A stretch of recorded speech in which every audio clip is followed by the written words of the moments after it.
نظر ڈالیں گے عالمی خبر نامے کی طرف۔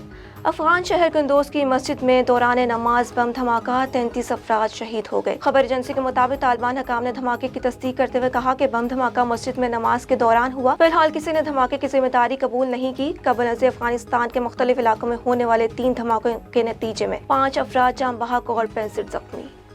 عراق دہشت گردی کے خاتمے تک فوجی آپریشن جاری رکھے گا، ترک صدر۔ غیر ملکی خبر رساں ادارے کے مطابق صدر رجب طیب ایردوان کا کہنا ہے کہ شمالی عراق میں علیحدگی پسند دہشت گرد تنظیم پی کے خلاف پنجہ کلید فوجی آپریشن ایک ایسا آپریشن ہے جس کا مطلب دہشت گرد تنظیم پر آخری کاری ضرب لگانا ہے۔ ان کا مزید کہنا تھا کہ آپریشن تمام تکنیکی پہلوؤں کے ساتھ جاری ہے اور یہ کارروائی اس وقت تک جاری رہے گی جب تک کلین آپریشن ختم نہیں ہو جاتا۔